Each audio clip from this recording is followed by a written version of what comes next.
ini saya akan menjelaskan kegiatan BDR kamu di hari Rabu 19 Agustus 2020. Tugas kamu kan mengerjakan tugas 6, judulnya gaya. Nah, saya kan minta kamu mengerjakannya di file, jadi nggak usah pakai print, nggak usah ngeluarkan kertas ya. Jadi cukup di kertas itu kamu edit ya, di bagian kosongnya kamu jawab. Nah, saya akan mengajarkan tutorial sedikit bagaimana mengedit itu file PDF. Kalau kamu punya program aplikasinya ya bagus, tapi kalau enggak kamu bisa pakai program yang ada di komputer namanya Snipping Tool ya. Oke, KD tugas 6 kamu itu tentang gerak dan gaya. Jadi KD-nya itu di 3.2 yaitu tentang menganalisis gerak lurus, pengaruh gaya terhadap gerak berdasarkan hukum Newton, dan penerapannya pada gerak benda dan gerak makhluk hidup. Ya, hari ini saya akan coba melakukan pembahasan tugas 6 tentang gaya supaya di kepotong libur ini kamu bisa tidak tersendat pembelajarannya. Jadi kamu bisa melihat kembali apa sih jawaban dari tugas 6 tersebut. Jadi yang pertama tadi sudah saya katakan, jadi kamu download dulu latihan satunya itu yang menjadi tugas 6. Kemudian kamu bisa mengerjakannya pakai Snipping Tool nih ya. Kemudian nanti diedit di Microsoft Word. Nah, Snipping Tool itu seperti apa?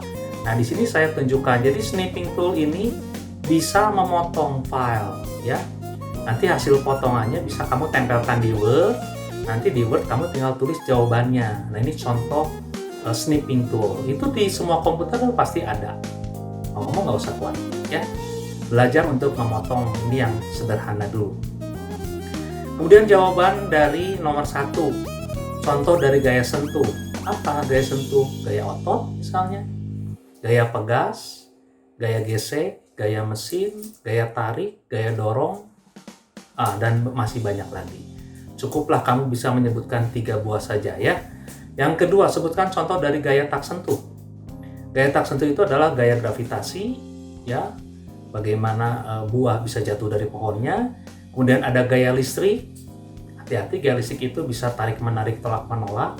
Karena itu kamu disarankan tidak memiliki rumah di bawah tegangan listrik tinggi, karena itu ada gaya listriknya. Kemudian tentu yang kamu sudah tahu adalah gaya magnet ya.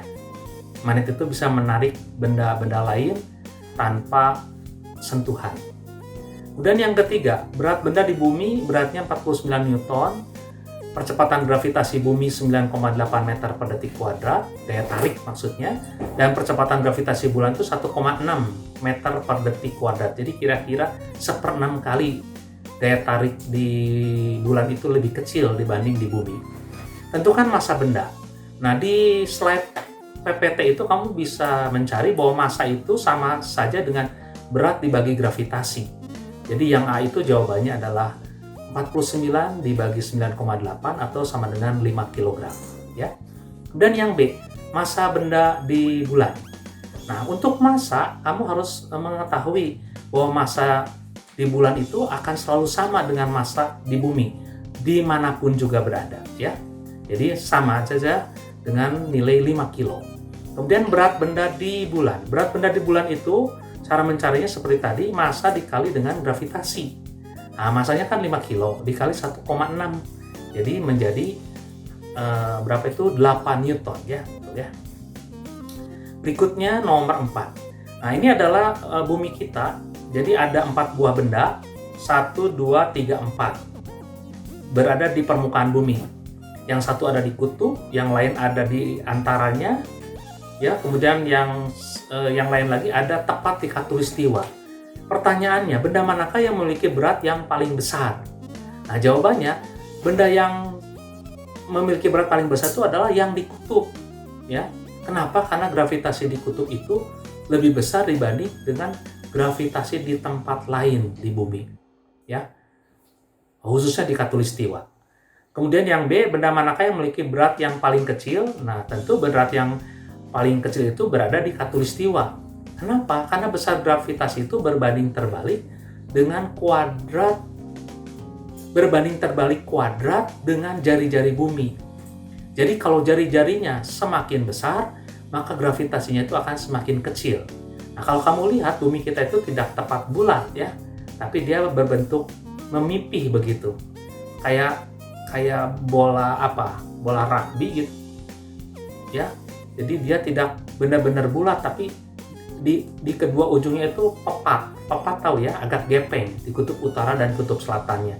Sehingga jari-jari dari pusat bumi ke kutub utara itu lebih kecil dibanding jari-jari dari pusat bumi ke khatulistiwa. Ya. Jadi kamu bisa perhatikan di slide itu, jadi gravitasi itu berbanding terbalik kuadrat dengan jari-jari bumi. Artinya, jika jari-jarinya besar, maka gravitasinya menjadi kecil dan sebaliknya. Yang terakhir, apa 5 pengaruh gaya yang dapat ditimbulkan pada benda? Jadi kalau benda itu mendapatkan gaya, kira-kira bisa terjadi apa saja? Yang pertama, menggerakkan benda diam. Jadi benda diam akan menjadi bergerak. Yang kedua, membuat benda bergerak menjadi diam. Jadi tadinya bergerak, karena pengaruh gaya dia akan diam. Kemudian yang ketiga, mengubah kecepatan gerak benda. Nah, ini istilahnya seperti yang pelajaran sebelumnya, dia bisa GLBB dipercepat ya, atau dia bisa GLBB diperlambat. Jadi benda yang tadinya bergerak bisa melambat kemudian diam, tadinya yang diam bisa cepat dan bertambah terus kecepatannya. Yang keempat, mengubah arah gerak benda. Tadinya benda bergerak maju, karena gaya dia bergerak mundur. Yang kelima, mengubah bentuk benda. Nah, mengubah bentuk benda ya karena pengaruh gaya dia menjadi gepeng misalnya, atau benjol dan seterusnya. Oke, sekian dulu pembahasan dari tugas 6. Semoga pembahasan saya bisa dipahami oleh anak-anak semua. Terima kasih.